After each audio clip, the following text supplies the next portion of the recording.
How's it going, YouTube? Coming today with another video, and today, as with the video, is going to be your weekly update of the Yu-Gi-Oh outlet. There's so many different things to talk about the meta week to week, and so many different tournaments going on right now that I want to make sure that you are as up to date as possible, especially with so many nationals going on at the moment. We still have the NAWCQ around the corner, and trust me, there is a lot that keeps changing. Alongside new support with cards like Orcust, there's a lot of very cool things I'm going to be talking about today with the new support cards, and a lot of other things that you need to be keeping track of in the meta.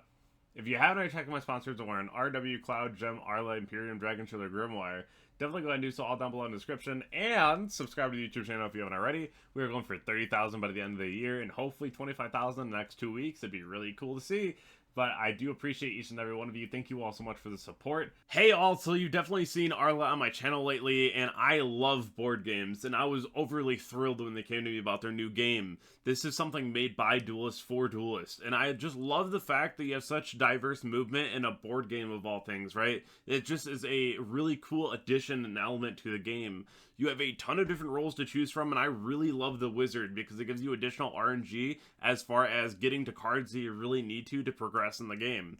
It's really cool, and as an English major, I just love the very first line here. Just a once peaceful kingdom has now fallen into chaos for the first time in 1,000 years. And, you know, this is going to be your own role to start your own journey to try to get things back in order. And, you know, the only question I have for you now is, are you ready to play Monster Cash Race? Well, let's hop running into the first thing that you need to know about in the Yu-Gi-Oh outlet.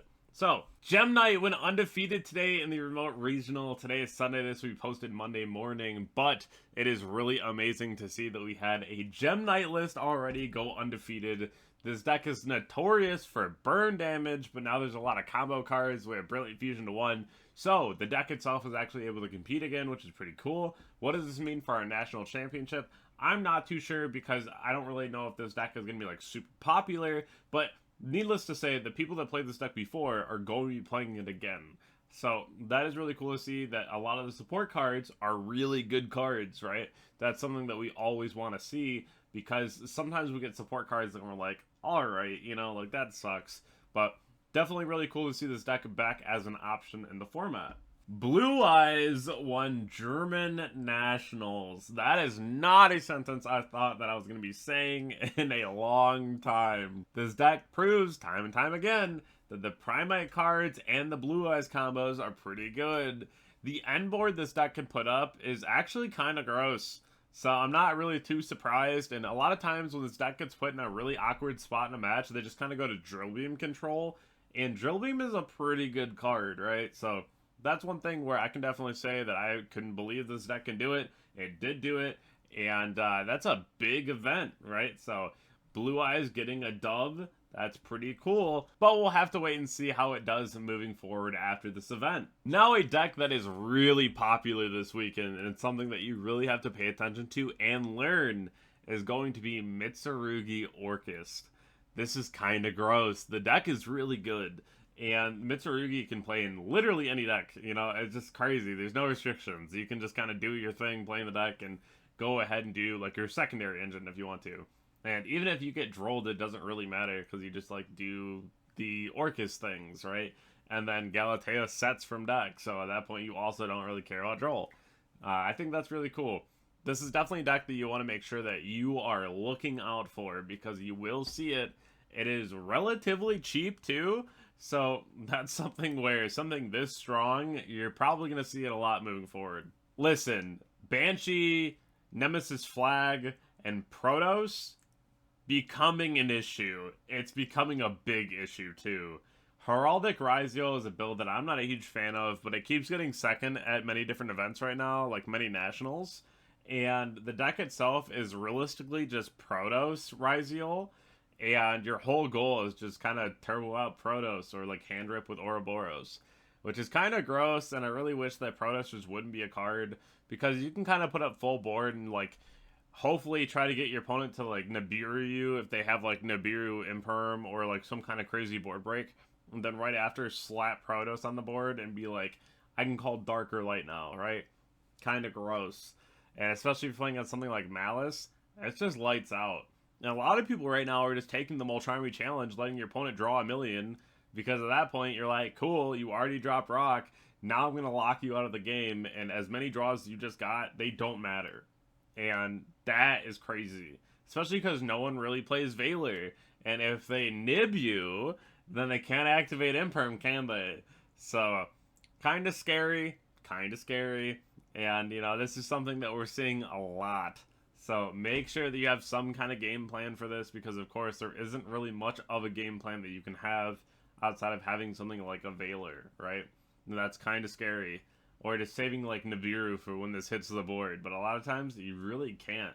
Because once something like Cross goes up, it's just wraps. It's game over. Solemn Warning is becoming extremely popular again. It was really popular, then it took a huge dip, and now it's back. And it's like a 3 of in many sideboards. I'm even seeing like 3 Warning, 2 Strike, or like 3 Warning, 3 Strike. And Warning is just really good because of Mitsu. You can hit the spells, which is really solid. That's something that you really want to be able to do, of course, right? Just to cut your opponent off from the ritual summoning. But Mitsu's kind of just like extremely taken over the format at this point, and I could really start seeing us getting a ban list and Habakiri to 1. That card is really broken, and when you can just hard open it all the time, it's pretty good. It's pretty good. So I could definitely see something like that happening, but we'll have to wait and see what they decide to do with the ban list. But for now, Warning, a very popular card.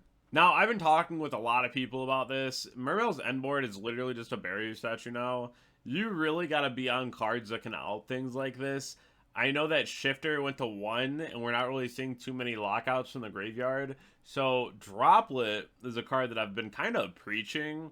I really do like Droplet, especially if you're playing against Riziel, and you go like Droplets in a monster, and then negate the Detonator.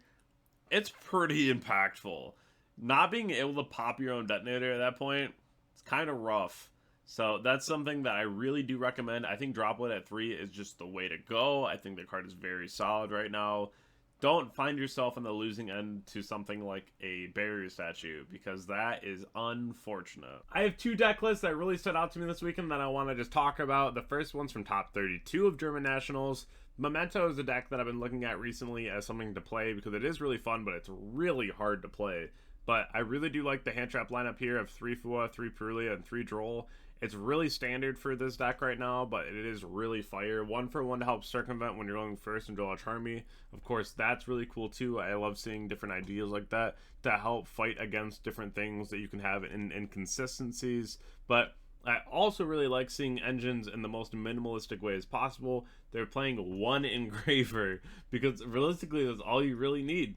So I think that's really cool. The Gordian Slicers, the Heat Waves. I think this is definitely a very unique deck list, all the way down to the trap card in the side to go ahead and get all of the monster negations, which is pretty cool. The next one comes out of top 64 of German Nationals, and this is just a pile. And you already know I love me a good pile, right? So, very cool.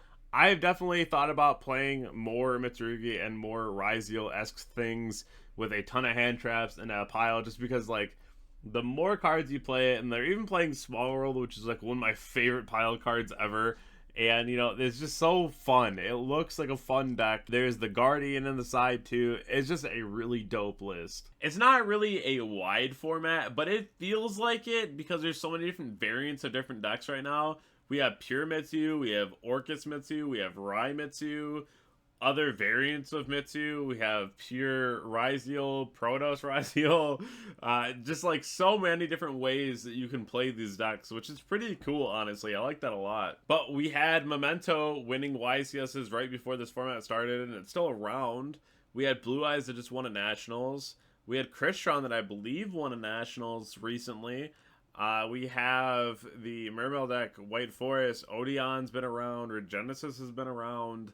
Like, there are a lot of different options right now, and it almost feels a little bit more wide, especially if you're just looking to like top an event, because even Tier just got 2 tops, which is crazy, right? It got a top at UK and it got a top at Italy, and that's pretty exciting, I'm not gonna lie. I do think that it is really cool to see other decks top once in a while, just because it kind of gives some hope into some innovation. Then also, it's going to bring up a lot of new tech cards, things to do with other decks in the format that are problems. But again, Droplet is a really big one for me right now that I really do like. I think the cards are really solid. But any variant of Mitsurugi, I really think that Orcust Mitsurugi is going to be very, very popular at the NAWCQ. It's going to be a very cheap deck to pick up and a very powerful deck at that. It's really nice when you find an engine that also circumvents the deck's weakness, because if it's weak to droll, they droll you, and then you're like, alright, cool, anyway, Orcust combo, right?